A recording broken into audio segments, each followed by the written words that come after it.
श्री कृष्ण ने सिखाया कि दुख में घबराने की वजह हमें इससे सीख लेकर और अधिक दृढ़ता से आगे बढ़ना चाहिए। यह जीवन का वह अध्याय है जो हमें सिखाता है कि हर चुनौती का सामना करने का समर्थ हमारे अंदर ही है। अगर हम सोचते हैं कि केवल नहीं दुखों का सामना करना पड़ रहा है तो यह हमारा भ्रम है। हर किसी के जीवन में कुछ ना कुछ संघर्ष होता है।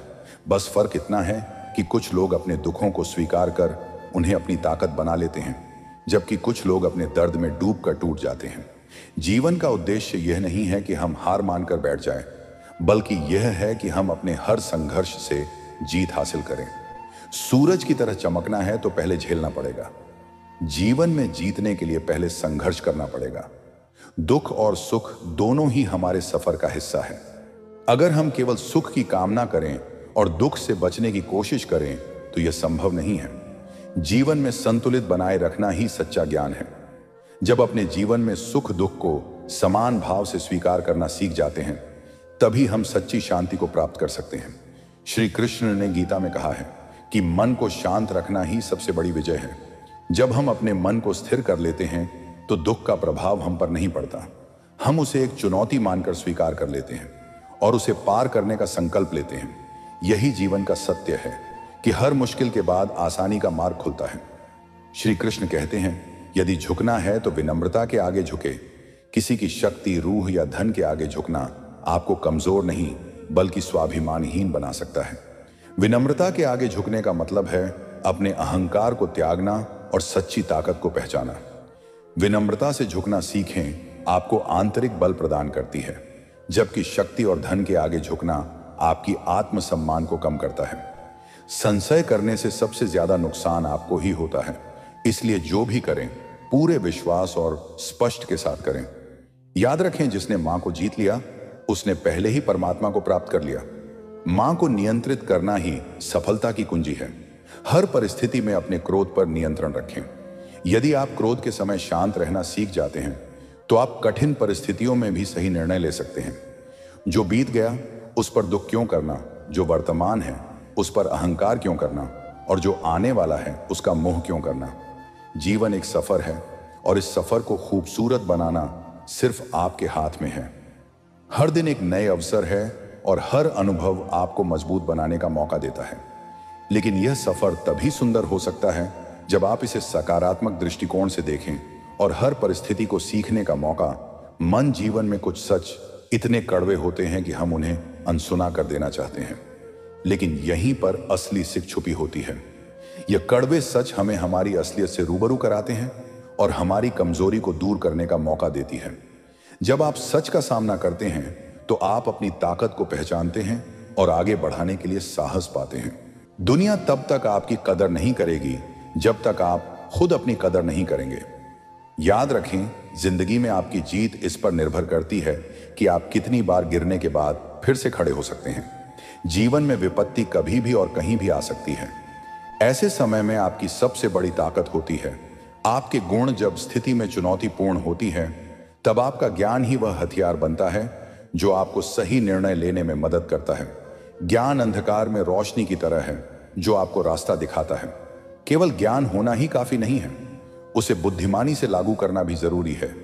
विपत्ति का समय आपकी बुद्धि आपको सही और गलत के बीच फर्क करने में मदद करती है और सही दिशा में आगे बढ़ने का रास्ता दिखाती है। श्री कृष्ण कहते हैं, आपकी आत्मा हमेशा जानती है कि सही क्या है और गलत क्या है, लेकिन असली चुनौती यह है कि आप अपने मन को इस बात के लिए समझाएं। जब आप अपने मन को सही दिशा में ले जाते हैं तभी आप विपत्ति का सही ढंग से सामना कर पाते हैं। मुश्किल समय में व्यक्ति अक्सर अकेला महसूस करता है, लेकिन याद रखें, यही मुश्किलें आपको मजबूत बनाते हैं। हर विपत्ति एक परीक्षा है जो आपको पहले से ज्यादा सशक्त बनाने के लिए आती है।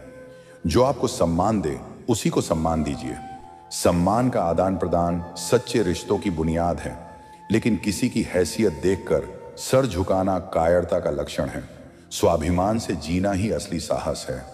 जो व्यक्ति बार बार झुकता है वह असल में सबसे मजबूत होता है, क्योंकि वह रिश्तों की गहराई को समझता है। बाहर से भले ही मजबूत दिखे, लेकिन अंदर से वह कई बार टूट चुका होता है।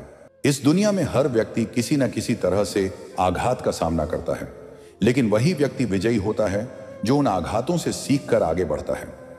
याद रखें, जो बार बार गिरने के बाद भी उठना है, वही सच्चे अर्थों में जिंदा है और वही असली शक्ति का मालिक है। हर मुश्किल को मौका समझे, क्योंकि बदलाव के बिना विकास संभव नहीं है। श्री कृष्ण सीखते हैं, जो कुछ भी आपके जीवन में हो रहा है उसे स्वीकार करें। जो हो रहा है वह आपके लिए सर्वश्रेष्ठ है। ईश्वर आपकी सोच से बेहतर सोच रही है, इसीलिए अपने प्रयास करें और परिणाम को ईश्वर पर छोड़ दें। आजकल धोखा देना एक आम बात बन गई है। हर कोई आपकी विश्वास का फायदा उठाना चाहता है। अक्सर जिस पर आप सबसे ज्यादा भरोसा करते हैं वही आपको सबसे बड़ा धोखा देता है।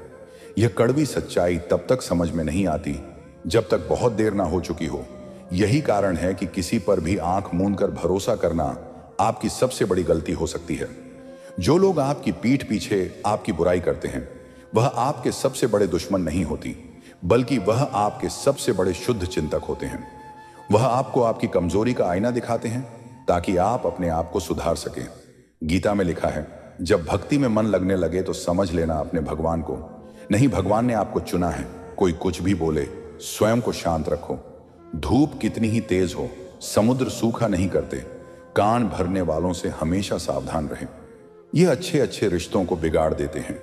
किसी के साथ दुख बात पाना भी एक तरह का सुख है। योग्यता कम से पैदा होती है। जन्म से हर व्यक्ति शून्य होता है। उसे आदमी से सावधान रहो जो बात नहीं करता, और उसे कुत्ते से जो भौंकता नहीं है। इस जगत में सत्य से बात भी सत्य है। प्रेम है और इसके प्रति प्रेम है। उसकी प्रति सत्य होना मुश्किल है। पूरी दुनिया की सबसे अच्छी जोड़ी मुस्कुराहट और आंसू है। इन दोनों का एक साथ मिलना मुश्किल है, लेकिन जब यह दोनों मिलते हैं वह पल सबसे खूबसूरत होता है। जब समंदर में कश्ती लेकर आ ही गए हैं तो अब तूफानों से क्या डरना। प्रभु का रास्ता बड़ा सीधा है और बड़ा उलझा भी। बुद्धि से चलो, बहुत उलझा। भक्ति से चलो तो बड़ा सीधा। विचार से चलो तो बहुत दूर, और भाव से चलो तो बहुत पास। जब ऊपर वाला आपसे कुछ वापस लेता है तो यह मत सोचो कि उसने आपको दंड दिया है। हो सकता है कि उसने आपका हाथ खाली किया हो। पहले से कुछ बेहतर और अच्छा देने के लिए रिश्ते हों या रास्ते, जब तक ठोकर नहीं लगती है तब तक अपनी सही जगह का ज्ञान नहीं हो पाता। अंत में आरती उठाने वाले 4 ही लोग काफी हैं। अब ना ज्यादा लोग अच्छे लगते हैं और ना ही आप किसी से अच्छाई की उम्मीद। रिश्ता उसी से रखो जो इज्जत और सम्मान दे। मतलब कि भीड़ बढ़ने का कोई फायदा नहीं। बदनामी का दर्द उसे होता है जिसमें नाम कमाने की हिम्मत नहीं होती। श्री कृष्ण कहते हैं, उन्हें छोड़ देना ही उचित है जो आपके होने का मूल्य ना जानते हो। नसीब से मिलते हैं दिल से रिश्ते निभाने वाले, वरना हम सब्र पाकर भी ना जाने कितने लोग उदास हैं। आप जैसा करते हैं वैसा ही फल मिलता है। अक्सर आपने कुछ लोगों को हमेशा परेशान होते देखा होगा। वह किस बात से परेशान है, इसका अंदाजा लगा पाना सबकी बस की बात नहीं, क्योंकि वह अपनी चिंता दूसरों से साझा भी नहीं करते हैं। दरअसल आदमी जैसा कर्म करता है वैसा ही फल उसे प्राप्त होता है। ऐसी कहानी और कथाएं आपने काफी पढ़ी और सुनी होगी।